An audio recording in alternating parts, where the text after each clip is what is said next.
어디다 지나야 마연두 어디다 마시지 on건 오세나 돈세나 다 생겼으나 뒤져온디나. For practicing Dharma, basically one has a choice of sutric practices or tantric practices.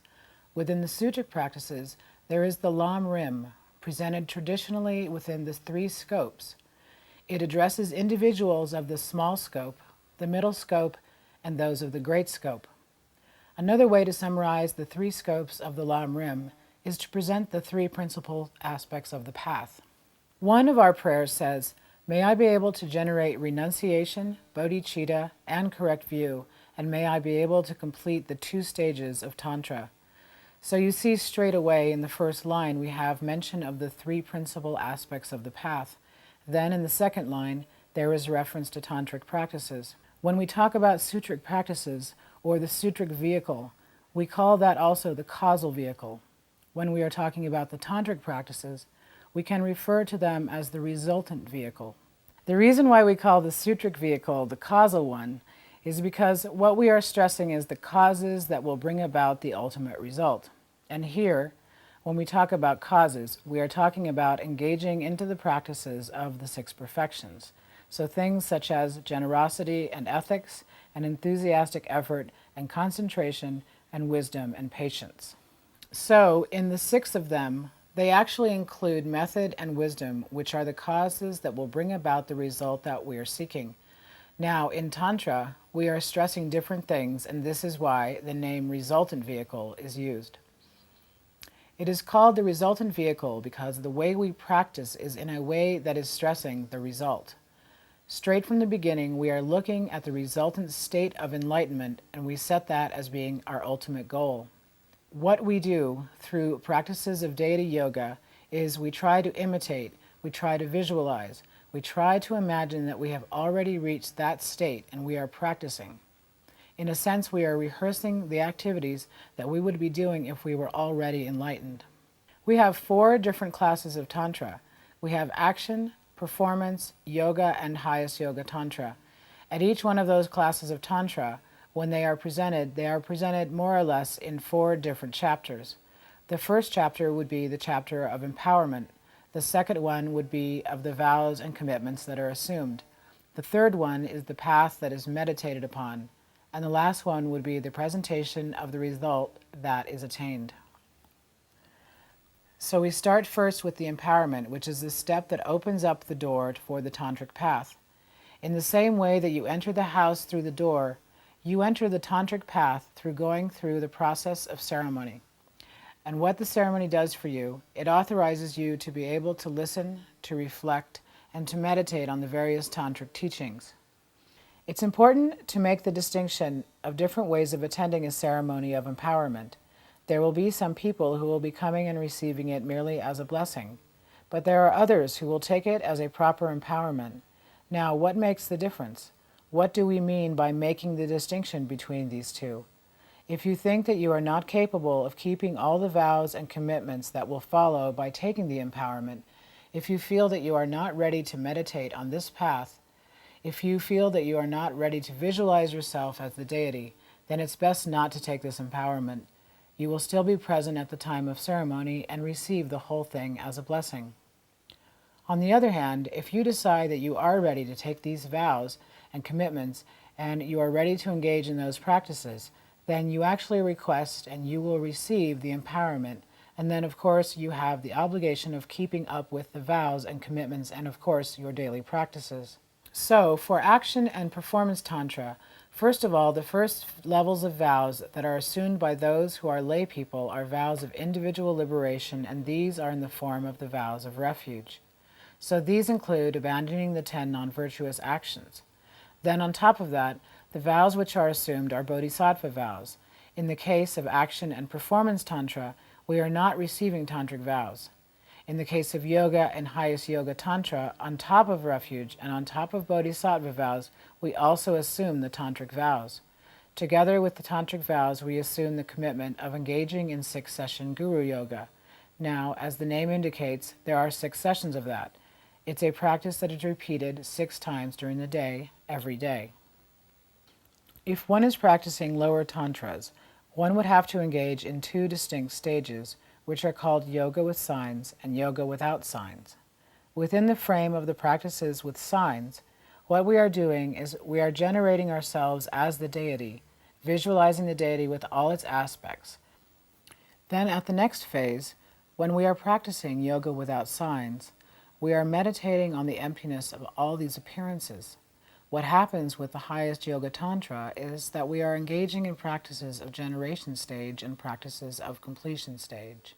Again, there are two distinct phases, more or less similar practices, but they are given different names. At the stage of generation, again, we are visualizing ourselves as the deity, but at the stage of completion, we are focusing on practices that will be bringing about the purification of the channels, the winds, and the drops. The reason why we do that is because we want to render the three things serviceable. We want to bring about a certain degree of purification and flexibility with the winds and the drops that move within our channels. And the reason for that is that in that way we can actually bring about a general purification of all other aspects of our body, not only improving the health, but also getting closer to this model of perfect existence of the Buddha that we have as a goal. So what we are trying to do in the practice of completion stage is to purify the channels and the winds that flow through them. If we can render those things serviceable, then what we will do is actually, ideally, purify the winds that move through the channels. And if you can change the movement of the winds, that means that you can also change the type of mind that is riding those winds. This is what we are referring to when we use the term completion. We are referring to complete purification and complete serviceability of the winds and the channels. Now, it is important to understand that most of the channels that we have within our own body are not stretched out as they should be. Most of the channels are twisted. Many of them may have knots in them, which means that channels which are restricted like that do not allow a flow of the winds and the substances through them. So it's important to exercise, in the same way that some people like very much to do physical exercise because they know the benefit of those exercises. If you can understand that on a physical level, then take that at the level of completion stage and understand that what you are doing during your daily yoga is to engage in some sort of exercises that will bring about this pliancy of the channels and the winds and the substances. Now, when we talk about Tantra, also we use the word mantra, and many times we also talk about secret mantra. Mantra and Tantra are used almost as an equivalent. If we look at the etymology of the word mantra, it can be broken down into two words. It means mind protection. And when we talk about those practices, we talk about protection, and it's not only the body and speech that need to be protected. The mind is the one that primarily needs to be protected. If the mind is protected, then the body and speech will automatically, secondarily in a sense, will also be covered by this protection. And what is it that the mind needs to be protected from? Well, it is the sense that we have an ordinary body, an ordinary speech, an ordinary mind. We need to protect ourselves from thinking that we are ordinary.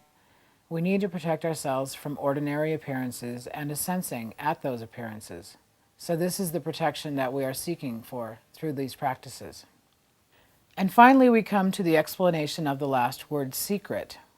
When we talk about the mantra or tantra, we mean the secret vehicle. It's called the secret vehicle because those practices need to remain undisclosed. Undisclosed to those who are not suitable to hear about those things. It is said that if you talk about your tantric practices to those who are not ready or are not suitable, they have not been prepared to hear about those things, most probably these people will generate reverse faith, non-faith in those practices, and this is what we are trying to avoid in this situation. As beginners, it makes more sense that we will spend more time on practices of sutra rather than practices of tantra, but that doesn't mean that we will completely abandon tantric practices. It is important to understand that sutra on its own cannot take you very far, and tantra that is not supported by sutra will not end with the right result. So it's important to always unite sutra and tantra and make sure that one complements the other.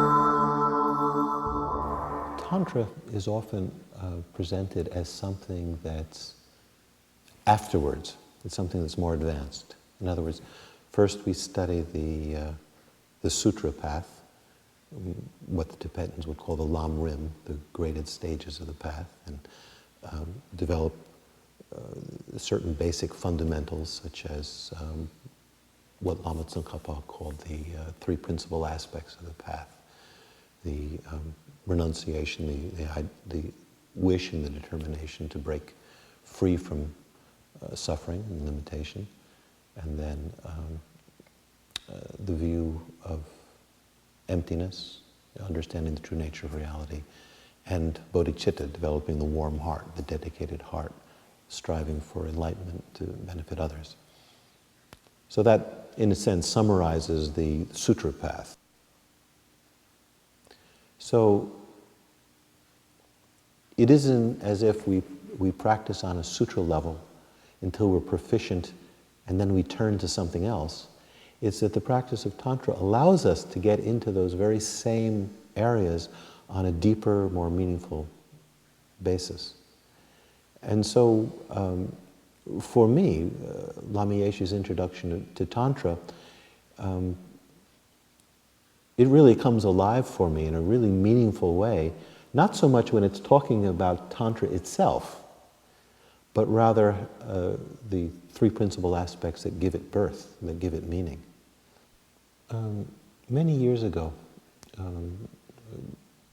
in the middle of the 70s, so quite a long time before I was working on this book, I did a retreat on Vajrasattva.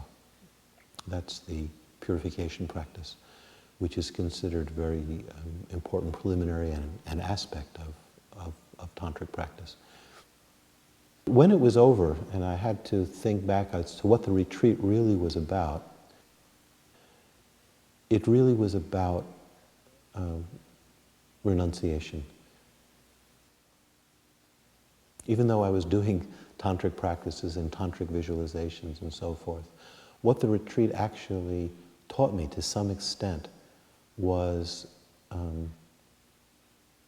the ordinary way that I live my life, the ordinary ego-dominated way that I live my life, is just totally unsatisfactory.